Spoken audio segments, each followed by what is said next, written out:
Hey, everybody.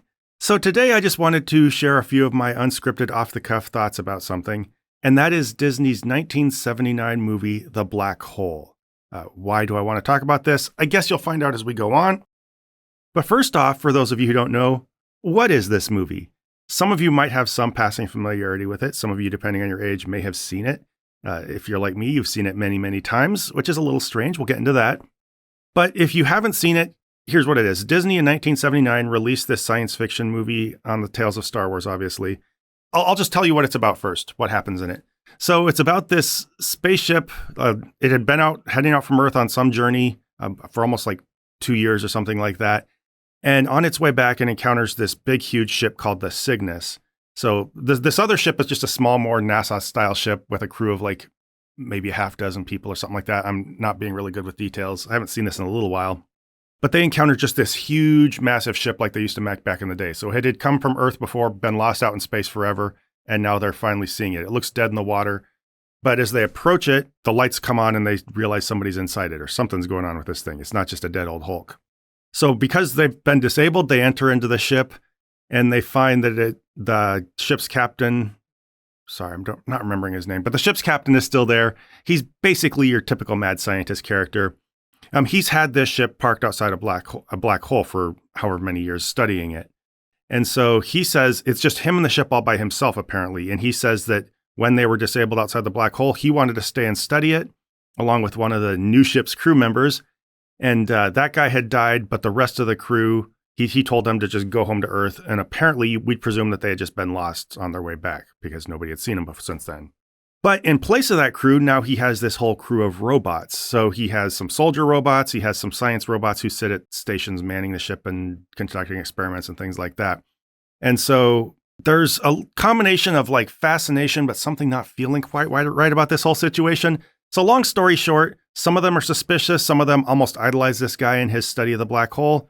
And in the end, we eventually realize that his robot crew is actually his real crew. And what he had done was he was just absolute Captain Ahab type mad scientist who has just an obsessive fascination with a black hole.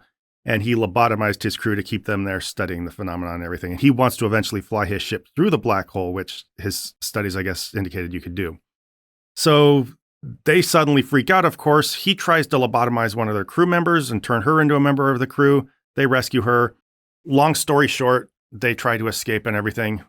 And everybody ends up going down the black hole. Some of them end up, I guess, in a little probe, and it's really unclear what happens at the end. It's very ambiguous. The bad guy, it appears, is like standing on a rock in the middle of some flames in the black hole, which isn't really what happens when you go into a black hole. The rest of them enter the pre-programmed probe and fly through, and they're in some kind of weird heavenly place full of angels and everything. And it's a really strange ending.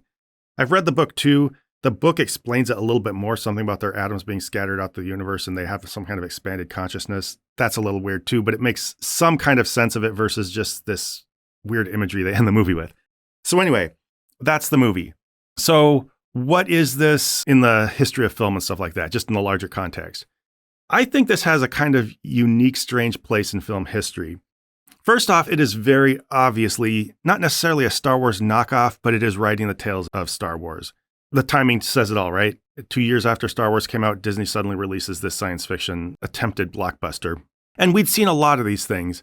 You know, we have The Last Starfighter, Ice Pirates, that weird David Hasselhoff thing. Everything from run-of-the-mill Hollywood productions to just totally B-roll trash.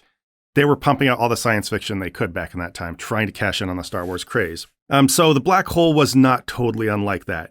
There's soldier robots were very much coded as stormtroopers. They had a big robot called Maximilian. Well, robot, you know, these are all filled with people.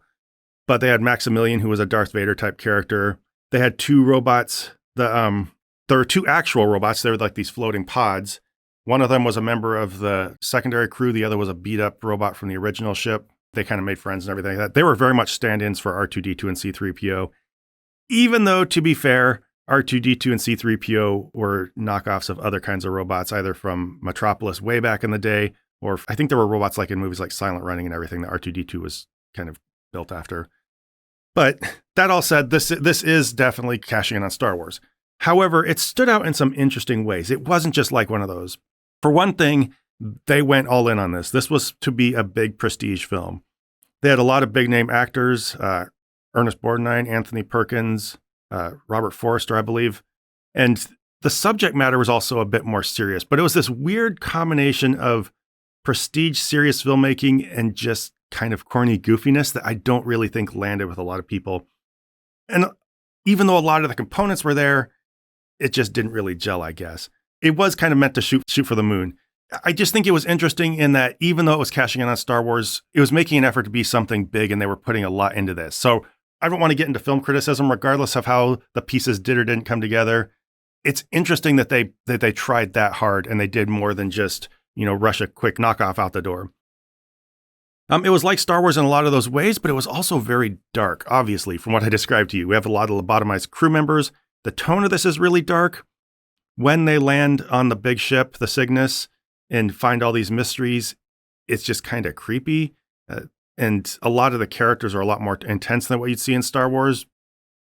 And so in a lot of ways, this came off as a throwback to pre-Star Wars 1970s dystopias, which I just can't get enough of myself. They're corny as hell. They're dark. They're weird. But for some reason, I just like them. I'm not sure why. Probably just a product of my time.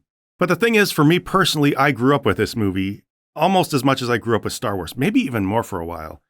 It's the kind of thing you would see in storybooks and stuff like that, and in those little, I can't even remember what their names now, viewfinders, where you could look at little slides. So I remember a lot of the imagery of this movie, especially like Vincent and Bob and stuff like that, from when I was really little. And then when I was like in early elementary school, my parents, back in the day of VCRs, we rented the movie, but we had two VCRs. So here's the trick. If you grew up back then, you know what I'm going to say here.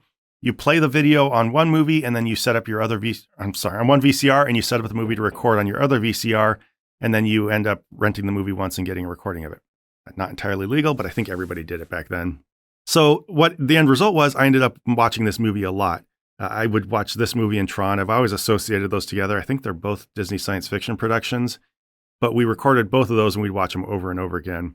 And so I don't know. I developed a really nostalgic relationship with this movie, and it's gotten in my head probably as much as Star Wars in its own unique way. I don't know. It probably didn't stick around quite as much. So to me, it was just this thing I always kind of loved from my childhood. I went back and watched it when I was maybe just slightly post-college age, and it was an interesting experience because I saw through some of the old nostalgia. Back in that time, I was at that age I really wanted to take movies seriously. I was probably an over-serious film bro or whatever. I didn't want to see comic relief or goofiness. It had to be very, very realistic, very, I don't know if intense is the right word, but I didn't want any Jar Jar type characters cutting through my experience of watching a serious movie.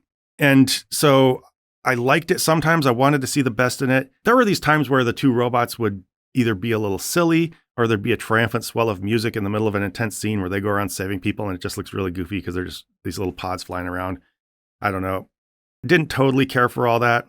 It was this weird mishmash of seeing things through rose-colored glasses and then seeing them later and being a little disappointed in it. And so I guess what this comes down to is the question of actually how good is this movie? I would say probably not super good. Again, I see it very nostalgically, so I do have fond memories of it. I love this movie, but on paper, at least, it looks objectively like it's just an awful movie, or at least very forgettable.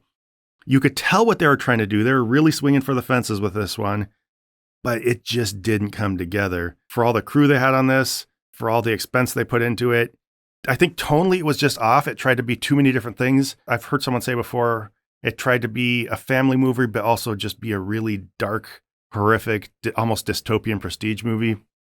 And those things just didn't work. It couldn't decide what it wanted to be, and it was wavering back and forth. And so I think that might have been part of my discomfort rewatching the movie when I was an adult. Maybe what I took as trying to struggle with a movie I saw just purely nostalgically, it was those two tones clashing with each other. But this brings up an interesting question. How do you ever objectively evaluate a movie that you've had a nostalgic childhood relationship with? It's hard because by instinct, you just like it, but you're liking it because you liked it as a kid, right? So you're seeing it through rose-colored glasses, but then you can't just take those glasses off. You're going to feel that movie through that lens. That metaphor got really weird. But anyway, in order to not just see it nostalgically, you almost have to just break it down into its component pieces and judge those individually without judging any of the vibe or feel of the movie.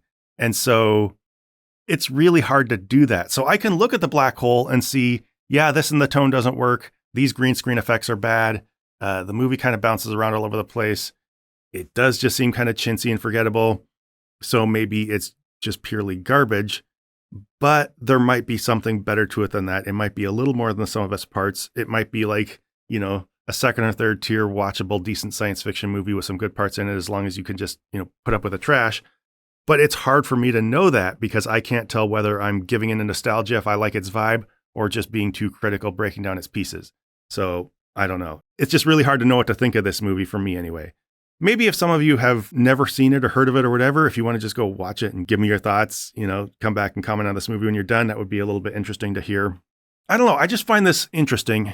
And maybe some of you who have seen it do too. Maybe if you haven't, this is just a bunch of nothing to you. So sorry. Sorry to have wasted your time. But overall, just aside from this movie itself, I find it interesting to compare my nostalgia for this movie to mine and other people's nostalgia for movies like Star Wars. It's fascinating that Star Wars makes sense. We all enjoy it together as a public. There's this just collective consciousness around it, and we all share a similar experience to it. And it makes sense because it's stuck around. But for every Star Wars, there is a black hole or another similar movie where somebody saw it, they had probably almost a similar, if not completely same level of enjoyment watching it as they did Star Wars as a child. And they still have that memory sticking with them. These movies pop up, they go away, but they still leave these little hooks in us. I just find that kind of fascinating. Also, it's an interesting what could have been type of situation. We could conceivably live in a world where the shelves are full of black hole merchandise to this day, all kinds of toys and backpacks and stuff like that. We could be watching endless black hole spin-offs and sequels and streaming shows. That could have been a possibility. Whereas Star Wars, we'd remember as, oh yeah, that's something I saw as a kid. And, we tell kids these days about it and they're like, oh, that's weird, whatever. And so it's kind of interesting to think of it that way. We've been peppered with so much little media. We get attachments to some of it stays, some of it goes. And it's interesting to me, just that phenomena, but then also how personal nostalgia is. We all have probably a personal nostalgia for Star Wars, but we all share that. So it feels a little less personal, even though we have, our own individual experience with it. But for the black hole, I feel pretty much alone with that. I know there's going to be some old people in the comments who say that, yeah, I'm with you too. I remember it. But to me, it just feels like a very me thing that I have for myself. And most people, if I share it, don't know what I'm talking about. So it's interesting that some movies survived the test of time, some didn't. I think it's more than an accident of history. I think there's something qualitative about Star Wars that made it stick around and black hole didn't. But all it would have taken is probably a few things about Star Wars falling on its face, a few things about black hole coming together a little bit better, and maybe the world would have looked quite a bit different. So I don't know. I just think that's all really interesting. I just wanted to share my thoughts about this movie that I'd seen when I was younger and kind of still sticks with me to this day. If you have any experience with a black hole or this just rings true based on another movie you've seen or anything else like that, feel free to share a comment. But otherwise, thanks for watching and have a good day, everybody.